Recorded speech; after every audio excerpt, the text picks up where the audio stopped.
12h30, soyez les bienvenus dans l'information de la mi-journée. À présent, les titres. La journée internationale des veuves, c'est ce jeudi 23 juin. Nous en parlerons dans le corps de ce journal. Et puis dans le nord du pays existe un chef pas comme les autres. Il s'agit d'un bouc. Comment dirige-t-il son village avec ses notables? Nous en saurons davantage dans quelques instants. Plusieurs veuves vivent dans des conditions difficiles en Côte d'Ivoire. Elles sont de plus en plus nombreuses qui mènent des activités, qui mènent une vie même précaire après le décès de leur mari avec à leur charge des enfants. Ces derniers mariés religieusement ou coutumièrement sont parfois mises à la porte de leur belle famille. Attention, ce que vous allez suivre est un fait insolite tout droit venu du pays Senufo. Si vous avez l'occasion d'être à Ferkessédougou, au nord de la Côte d'Ivoire, faites un tour dans le village de Nabankar, une localité située à 10 km de la capitale du Tchologo. Dans ce petit village, vous y trouverez un chef de village pas comme les autres. Il s'agit d'un bouc en lieu et place d'un être humain. Un fait insolite réalisé par nos reporters Georgette Ido Fofana et Kader Bachil. Il est le chef du village de Nabankar, dans le département de Ferkessédougou, région du Tchologo. Ce bouc règne depuis plus de 15 ans dans ce village qui abrite plus de 100 âmes. Le bouc qu'on a gardé, c'est lui le chef du village. Nous le considérons comme un homme. C'est un grand pour nous-mêmes dans le village. Si demain n'est pas là, il faut chercher un autre. Il y a ses enfants. On peut mettre un et puis lui va partir. Selon ces notables, cet animal veille sur les populations.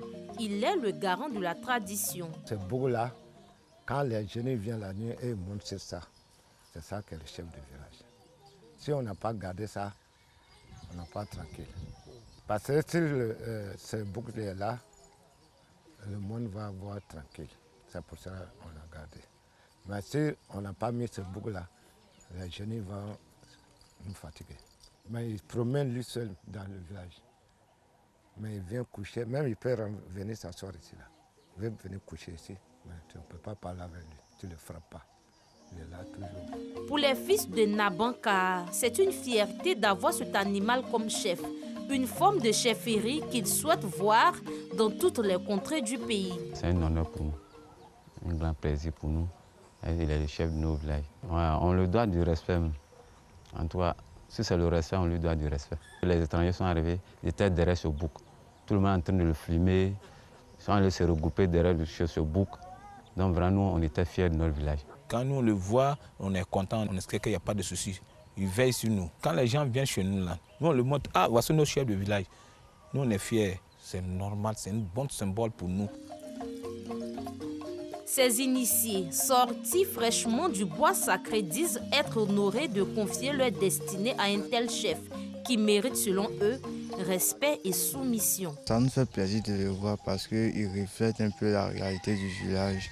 Et puis bon, vu les temps passés, il y a nos grands-pères qui sont passés, nos arrière-grands-pères qui sont passés, il était présent. Et à notre temps encore, il est toujours présent. Donc, il nous fait commémorer à leur mémoire.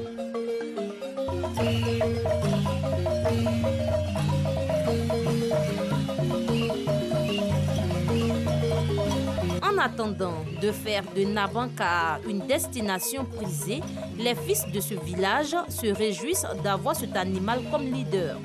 Le chef, quant à lui, prend un peu de repos après avoir sillonné tout le village pour s'enquérir des nouvelles de ces sujets.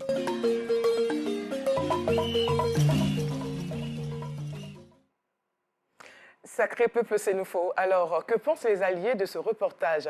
La question reste posée. Toujours au nord de la ville de Ouangolodougou, la ville est bien connue pour la confection et la vente des draps, couvertures et rideaux. Autour de ce commerce des draps, on y trouve de petits métiers tels que les couturiers spécialisés dans les finitions de ces draps. Restons une fois de plus en compagnie de Georgette Ido Fofana et Kader Bachil. Abdoul est couturier au marché de draps de Ouangolodougou, ville située au nord de la Côte d'Ivoire. Il a abandonné l'école pour se consacrer à cette activité qui lui permet de gagner sa vie. Les gens quittent Abidjan pour payer les draps à Wangolo ici. Bon, c'est nous qui coupons. Bon, on emballe pour mettre dans sachet plastique là. Bon, les gens, ça va pour aller vendre. S'il y a marché, bon, je peux descendre avec souvent 3 000, souvent 4 000. Souvent, ça dépasse ça même. Comme Abdoul, ils sont nombreux ces jeunes qui s'adonnent à cette activité de couture de draps. Si le client vient, il perd le drap, on le suivi pour prendre le drap là, pour venir ici. On enlève les oreilles pour donner à les tailleurs. Si on finit le coude, ils ont emballé pour mettre dans un sachet propre. Ici, au marché de Wangolo-Dougou, le travail se fait à la chaîne. Certains ont en charge la couture, d'autres l'emballage. Tout ceci avant la vente. Selon ces commerçants, la Covid-19 a beaucoup impacté le secteur du textile à Wangolo.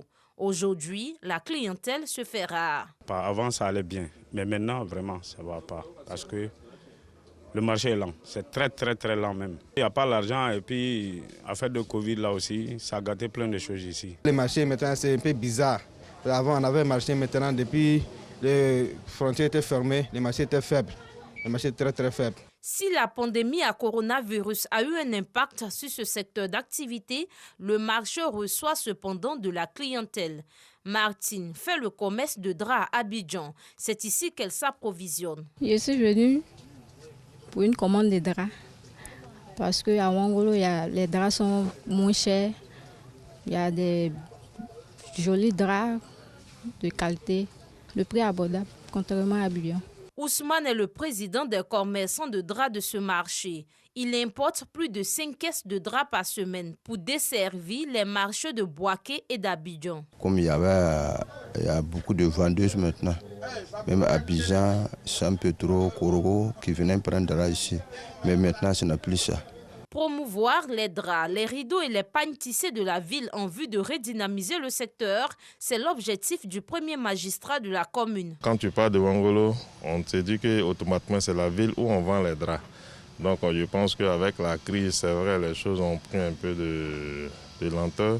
Mais il faut dire que ça est en train d'évoluer. Dans quelques mois, on va faire un festival vraiment des arts et culture où on va valoriser un peu la culture et puis tout ce qu'il y a comme potentialité au niveau de Wangolo-Dougou. Donc à travers cette manifestation-là, nous allons vraiment faire la promotion du drap de Wangolo-Dougou. Pour le maire de Wangolo-Dougou, seul le travail a franchi l'homme. Il encourage donc l'ensemble des jeunes de sa circonscription à être des modèles et des exemples à travers leur courage et leur abnégation. Le prix des draps, il faut le souligner, varie entre 3 200 et 3 700 francs CFA ici à Wangolo. La saison des pluies ne fait que commencer, déjà que la situation devient difficile pour les acteurs du transport dans les gares routières. À cette saison pluvieuse s'ajoute le mauvais état de la route. Direction la nouvelle gare routière de la commune d'Adjamé. Reportage. Abdoulaziz et ses frères viennent d'arriver à la nouvelle gare de la commune d'Adjamé en provenance de Korogo dans le nord du pays. Ils attendent un taxi pour rallier le domicile familial au quartier Paé dans la commune d'Adjamé.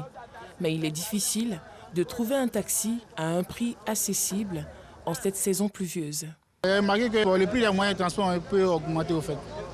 Voilà, je viens juste de demander un taximètre là pour aller à Adjamé, mais pas les 4 000 francs. On va à Adjamé, précisément au Paillé. Ce jeune homme décide de l'aider à trouver un taxi. C'est pas bon, il n'y a pas de route, il n'y a pas de route. Moi, je ne peux pas partir dans la partie, c'est pas bon. Il dit 3 000. La pluie est trop, il n'y a pas de route même, embouillade partout, Abidjan. Il a l'habitude de proposer son service aux voyageurs. Bon, c'est dedans ici qui est propre. Bah, s'il prend ici là, c'est pas trop cher. Voilà, il peut gagner au moins 2500, 2000. Après quelques minutes de négociation, il finit par convaincre le chauffeur de taxi. On monte, non? On n'arrive pas en haut là-bas. 3 000 la moyenne. Abdoulaziz et ses frères ont pu avoir un taxi. Ce n'est pas le cas pour ces voyageurs qui doivent encore attendre. Le prix du trajet est trop élevé en raison de la saison des pluies. On a arrêté 2 taxis de suite là. Bon, ils ont donné que la distance est très longue. Pour arriver là, c'est difficile. À Djamé, bon, il a dit 5 000 francs pour commencer, mais comme c'était un prix négociable, on peut discuter peut-être à 2 000 ou bien 2 500 à 3 000 au plus. Et puis bon, on allait rentrer à la maison. Pour ce conducteur de minicar, les fortes pluies de ce mardi rendent encore les routes beaucoup plus impraticables. Il n'y a même pas de route. Et avec la saison pluvieuse là aussi, non, c'est pas possible. En entrant à la gare, si vous êtes chargé en sortant même de la gare, c'est tout un problème. Vous priez Dieu même pour sortir de la gare. C'est-à-dire que la distance ne vous dit rien, mais c'est les sorties de la gare là qui vous fatiguent. Karamoko, chef de gare, explique que la saison des pluies perturbe fortement leur activité. Il n'y a pas de petite pluie, tout est grande pluie parce que à la télévision on nous a annoncé ça. Bon, ici avec la pluie, bon, ça ne marche pas trop pour nous. Donc il n'y a pas assez de clients. Bon, la plupart de nos clients, c'est les commerçants et les planteurs. Bakary Traoré, chauffeur de car depuis 28 ans, reconnaît que cette saison pluvieuse est l'une des plus difficiles qu'il ait connues. Cette année, c'est grave parce que la manière que c'est commencé, ça ne nous arrange pas. Chaque fois, à la gare ici, d'abord même, on prend les bennes pour remplir des coins. Quand on met le sable, la pluie vient ramasser pour partir. Même tout dernièrement, là, le patron a cherché à remplir ici. Mais quand la pluie a commencé, ça a créé beaucoup de... Tu vois pas, c'est un peu profond. Donc souvent, même quand on veut sortir comme ça, quand on balance fort, ça fait effrayer les passagers. Les acteurs du transport vont devoir redoubler d'efforts car la société d'exploitation et de développement aéroportuaire, aéronautique et météorologique, Sodexam, a annoncé une quantité de pluie supérieure à 800 mm pour le nord-ouest et supérieure à 640 mm pour le sud-est du littoral de la Côte d'Ivoire sur la période allant de juin à août 2022. 14 492 candidats des écoles confessionnelles islamiques ont débuté les examens du baccalauréat, du BEPC et du CEPE le mardi 22 juin sur toute l'étendue du territoire. Les responsables de la Direction nationale de l'organisation des établissements d'enseignement confessionnel islamique ont visité certains centres d'examen des communes du district d'Abidjan. Par Jackson Demadongui. Commune d'Abobo, école confessionnelle islamique Sabil Ouda, Sabil Fala et Yate Nguessan. Dans les salles de classe, ces candidats du baccalauréat, du BEPC, brevet d'études du premier cycle et du CEPE, certificat d'études primaires et élémentaires des écoles confessionnelles islamiques, sont en pleine composition. Pour ce premier jour, le commentaire, la traduction et la science du Saint-Courant sont les matières auxquelles ils sont soumis. Actuellement, on n'a pas de difficultés d'abord. Voilà, comme nous avons 20 matières à composer. Actuellement, nous sommes sur le 3e. Donc seulement, alhamdoulilah, on remercie le Dieu. Des centres d'examen visités par les responsables de la direction exécutive nationale de la plateforme des structures islamiques d'éducation PSI. On a visité les centres des examens et nous avons donné quand même beaucoup de conseils à nos enfants, à nos élèves. On leur a demandé de ne jamais tricher parce que la Côte d'Ivoire n'a pas besoin d'un tricheur et l'islam n'a pas besoin aussi d'un tricheur. L'État a fait sa part. Ce qui nous revient de droit maintenant, c'est d'être en conformité avec la recommandation de notre État. Ces examens islamiques ont bénéficié du soutien du ministère de l'Éducation nationale et de l'alphabétisation, mais aussi du ministère de la Femme, de la Famille et de l'Enfant. Nous avons visité plusieurs centres, nous avons vu que les choses se passent très bien, que les examinateurs sont en place, les élèves sont en place. Ils ont environ 14 000 candidats et les choses se passent dans de très bonnes conditions. Et nous voulons féliciter donc la plateforme qui a pris cette initiative d'organiser ces 3 examens. Au total, 14 492 candidats, dont 11 236 du CEPE, 2073 du BEPC et 1180 du baccalauréat répartis dans 108 centres prennent part à ces examens nationaux islamiques. Les résultats seront connus le 9 juillet prochain. En sport, suite à la décision de l'Union africaine de taekwondo sur instruction de la World Taekwondo demandant l'organisation de nouvelles élections à la tête de la Fédération ivoirienne de taekwondo, plus de 200 clubs ont apporté leur soutien au président Jean-Macky Yassé. Ce soutien s'est fait dans une déclaration commune lors d'un point de presse. Comme dans de nombreux pays d'Europe, la France fait face à un rebond de l'épidémie de Covid-19 porté en particulier par un sous-variant d'Omicron baptisé BA.5. Le taux d'incidence est passé d'environ 180 pour 100 000 habitants fin mai à 480 actuellement, en restant en moyenne sur ces derniers jours 40 000 cas quotidiens. Le nombre d'admissions à l'hôpital commence à augmenter au niveau national. Voilà, ici prend fin ce journal. Merci de l'avoir suivi et à demain.